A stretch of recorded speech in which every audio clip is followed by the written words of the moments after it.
Hello friends, once again welcome back to own YouTube channel learning need. और आज हम बात करने वाले हैं एक्चुअली इंग्लिश की। इंग्लिश इन द सेंस कि अगर आपने सी टेट और एम पी टेट में दोनों ही एग्ज़ाम से कई बार क्या होता है कि हमें लगता है कि संस्कृत हमारी वीक है, संस्कृत में प्रॉब्लम होती है, नहीं समझ में आता है, या फिर हमारी इंग्लिश अच्छी है। दोनों ही केस में क्या है, काफ़ी लोग जो है इंग्लिश चूज़ कर लेते हैं। अब इंग्लिश चूज़ करते वक्त तो ठीक है, बहुत सही रहता है, लेकिन सी टेट क्यों या एम पी टेट दोनों, क्योंकि इनका पैटर्न जो है वो सेम है। दोनों ही एग्ज़ाम में प्रॉब्लम ये आती है कि यहाँ पे डायरेक्ट ग्रामर से क्वेश्चंस नहीं आया करते हैं, यहाँ पे दो सेक्शन बढ़ जाते हैं। आज हम उसी बारे में बात करेंगे कि किस टाइप से आप पढ़ें कि आप इंग्लिश में भी अच्छा स्कोर कर पाएँ, क्योंकि अगर आपने ऑलरेडी चूज़ कर लिया है तो अब तो आपको उसे अटैम्प्ट करना ही है। आप एग्ज़ाम में एट द टाइम उसको चेंज नहीं कर सकते हैं, ठीक है। तो आपका जो सेक्शन रहता है बेसिकली 15/15 का होता है। 15 नंबर आपके पैडागॉजी से आते हैं और 15 नंबर आपके जो है अनसीन पैसेज से होते हैं।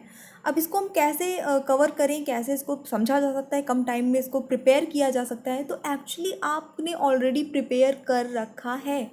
आप बहुत बेहतर कर सकते हैं। कैसे करेंगे, क्या प्रॉब्लम आती है, क्या आपको सुधार करना है, वही हम इस वीडियो में डिस्कस करेंगे।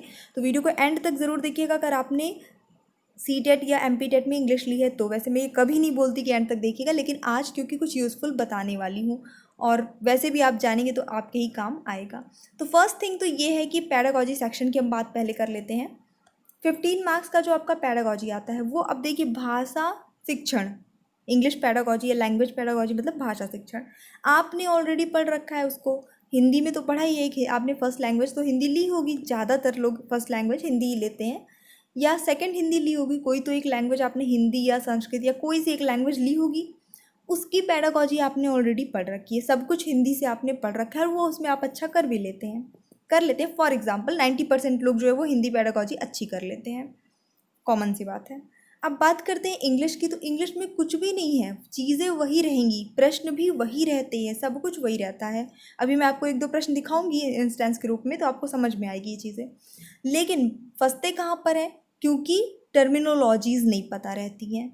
मतलब कि आंसर बनता है, लेकिन क्योंकि हमने हिंदी से पढ़ी है, हमें हिंदी से पता है कि संप्रेषण हिंदी से हमें पता है, आकलन हिंदी से हमें सारी चीज़ें पता है, लेकिन अब क्योंकि इंग्लिश पेडागॉजी में तो इंग्लिश से क्वेश्चन रहेगा, तो टर्मिनोलॉजीज अगर नहीं पता है तो वहाँ पे प्रॉब्लम फंसेगी। एग्जाम्पल दिखाती हूँ मैं आपको। जैसे देखिए यहाँ पे तो पूरा पहले सेंटेंस वाला, इसके बारे में हम बात करेंगे। एक यहाँ पे एग्जांपल मैं आपको ये वाला दिखाती हूँ, ठीक है।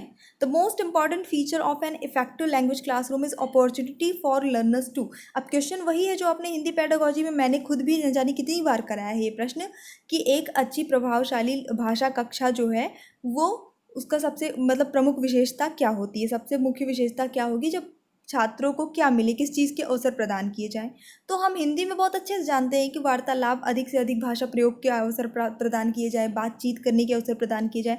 बट इन इंग्लिश जब आपको पता होगा कि इंटरैक्ट और इमिटेट का अर्थ, इवेल्युएट का अर्थ, रिलैक्स का तो मान लीजिए पता है क्या होता है, तो आप सही लगा सकेंगे। अब यहाँ पे जो है वो सरल शब्द हैं, कोई इतने टेक्निकल शब्द नहीं है।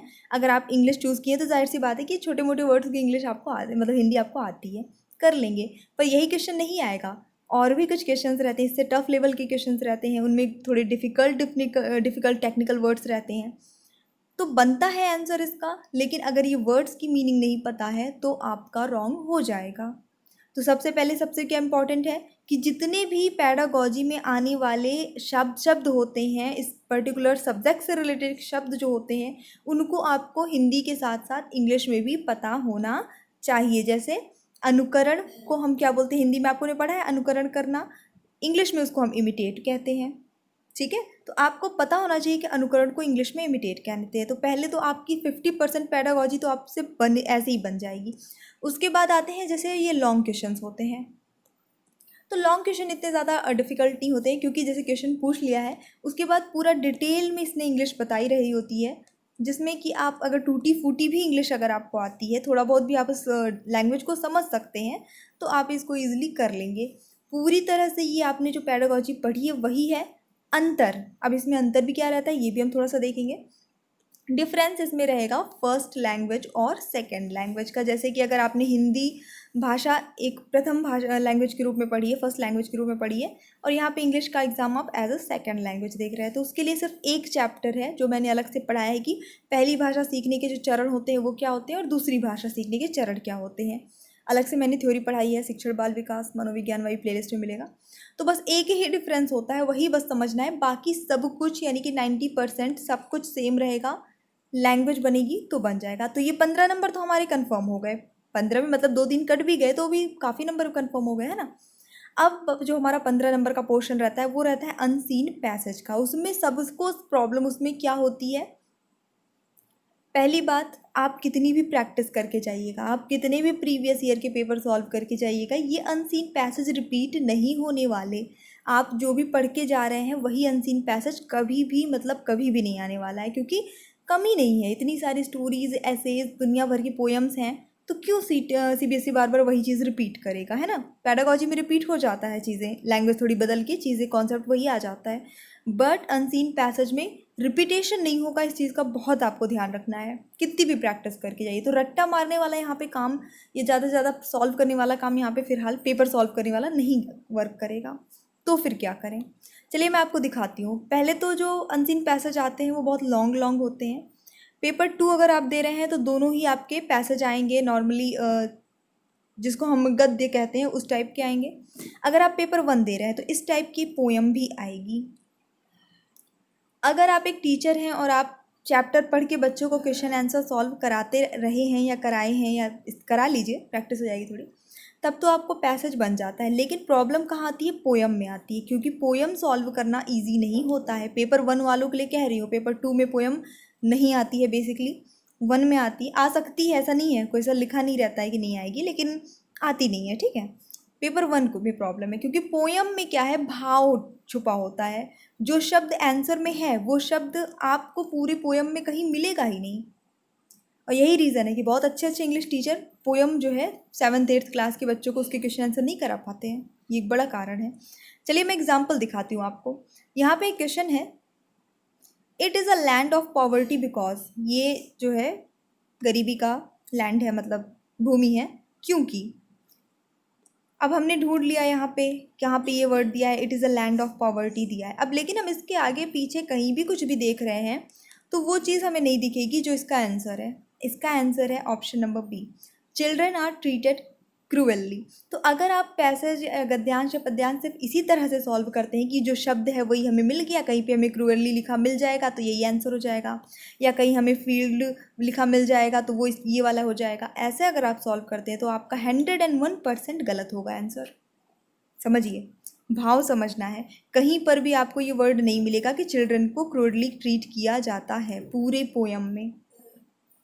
मतलब आपको इनका जो है अर्थ समझना ज़रूरी है। अब अर्थ कैसे समझेंगे, एक दो मैं आपको मान लीजिए प्रैक्टिस करा दूंगी, 10-20 करा दूंगी, उससे ज़्यादा तो नहीं। तो आपको कुल मिला के ज़्यादा से ज़्यादा, अगेन फिर वही शब्द बात आ गई कि आपका शब्द ज्ञान ज़्यादा होना चाहिए, तभी आप इसका भाव समझ पाएंगे, अर्थ समझ पाएंगे और सॉल्व कर पाएंगे। भाव जब तक नहीं समझेंगे तब तक आप पोयम सॉल्व नहीं कर पाएंगे, पूरी तो नहीं कर पाएंगे। एक दो क्वेश्चन कर लिया, सारे 100% सही नहीं हो पाएंगे अगर आपने पोयम का सेंस नहीं समझा है तो, कि किस चीज़ के भी। क्योंकि देखिए यहाँ पे सिर्फ इतनी बात हो रही है, as so many children poor, इसके बाद it is a land of poverty, और फिर दूसरी बातें होने लगी हैं। क्योंकि जो आपकी पोयम होती है उसमें क्या है, अलंकारों का यूज़ होता है, हमें थोड़ा सा उसको समझना पड़ता है, ठीक है। तो अब आपको करना क्या है, खैर ये तो मैंने आपको समझा दिया कि किस तरह के क्वेश्चंस आते हैं, क्या क्या प्रॉब्लम, क्यों प्रॉब्लम होती है, क्यों लोग का गलत हो जाता है ज़्यादातर, इसमें ये बात हो रही थी। अब बात कर लेते हैं कि करना क्या है। पैडागॉजी में तो सिंपल सा, जो मैंने क्या पहले बता दिया है, जितने भी आपके पैडागॉजिकल टर्म हैं, टर्मिनोलॉजीज़ हैं, उन्हें आपको रट्टा मार लेना है, रट लेना है कि इसका मतलब ये होता है, इसका मतलब ये होता है, बन जाएगा सब कुछ, उसमें ज़्यादा इशू नहीं है। बेसिक इंग्लिश आपको समझ में आनी चाहिए। जैसे अगर क्वेश्चन है ये, तो आपको एटलीस्ट इसका टूटा फूटा सही ही, लेकिन उसका अर्थ समझ में आना चाहिए कि पूछ क्या रहा है, बोल क्या रहा है, इसका अर्थ क्या है, वो आपको समझ में आना चाहिए बेसिकली। इतना आई थिंक आपने इंग्लिश लिया है तो आता ही होगा, जाहिर सी बात है, उस पर बात नहीं करेंगे। बात करते हैं पोएम कैसे करें। तो उठाइए बुक्स, बच्चों की स्कूलों की जो बुक्स लगती हैं 7th 8th तक की उठा लीजिए, है ना, उसमें अच्छे से काफ़ी स्टेप्स की पोएम दी रहती हैं, उसको सॉल्व करिए। बुक्स उठाइए, अगर स्कूल की बुक नहीं मिल पा रही है तो ऑनलाइन अवेलेबल है कंटेंट्स, ठीक है, अनसीन पैसेज अवेलेबल है ऑनलाइन, आप सीबीएसई वगैरह की बुक्स, एनसीईआरटी की बुक्स आपको मिल जाएंगी, प्रैक्टिस सेट्स आपको मिल जाएंगे, आई मीन क्वेश्चन पेपर मिल जाते हैं एनसीईआरटी के ऑनलाइन, वो आप यहाँ पे सर्च कर सकते हैं। इस किसी भी तरह से कुल मिला के आपको जितना ज़्यादा पॉसिबल हो पोयम, पैसेज, यानी कि स्टोरीज पढ़ के आपको क्वेश्चन का आंसर देना आना चाहिए। जितना आप करेंगे उतना आपसे बनेगा। और जो लोग ऑलरेडी टीचर हैं, जो लोग ये स्कूलों में, इंग्लिश मीडियम स्कूल्स में ये काम करते हैं, इंग्लिश पढ़ाते हैं या फिर इंग्लिश के बुक्स में से आंसर ढूंढ के बच्चों को बताते हैं, उनके लिए थोड़ा ईजी रहेगा, उनसे बन जाएगा। बस थोड़ा सा आपको प्रैक्टिस करनी है, ठीक है। तो ये बस एक ये था कि हाँ, किस तरह से इंग्लिश में आप अच्छा कर सकते हैं, कहाँ पे क्या प्रॉब्लम आती है। इंग्लिश को लेकर बहुत लोग कहते हैं एग्ज़ाम के बाद कि हमने गलती कर दी इंग्लिश लेके। ऐसा होता है, गलती नहीं है, बस थोड़ा सा इन्हीं चीज़ों पे फोकस करना है, गलत डायरेक्शन में नहीं जाना है, ग्रामर के पीछे नहीं भागना है उतना। टर्म अपनी वोकैब स्ट्रॉन्ग करिए, वोकैब स्ट्रॉन्ग करेंगे तभी आपका सीटेट या एमपीटेट में उद्धार होने वाला है इंग्लिश में। एमपीटेट के लिए थोड़ी ग्रामर भी पढ़ लीजिएगा, सीटेट के लिए उतनी ज़रूरी नहीं है, मतलब थोड़ा आना चाहिए, एक दो क्वेश्चन पैसेज से जो है आ जाते हैं ग्रामर से, बट उतना ज़रूरी नहीं है। एमपीटेट के लिए पढ़ना पड़ेगा। तो बस ये इतनी सी आपको जो है इन्फॉर्मेशन देनी थी। और बाकी अगर आपने प्रैक्टिस करनी है तो मैंने बहुत सारे क्वेश्चंस करा रखे हैं। सिर्फ इंग्लिश पेडागोजी नाम की एक प्लेलिस्ट बनी हुई है, वहाँ मैंने कुछ थ्योरीज भी पढ़ाई है और प्रैक्टिस सेट्स बहुत सारे सॉल्व कराए हैं पूरे एक्सप्लेनेशन के साथ। ढूंढना पड़ेगा, मैं लिंक कर दूंगी कमेंट बॉक्स में भी, तो वहाँ पे अभी आपको प्लेलिस्ट की लिंक मिल जाएगी। तो एक बार आप चेक करिए और प्रैक्टिस करिए जितना ज़्यादा पॉसिबल हो सके, ठीक है। तो thanks for watching, keep studying and bye bye.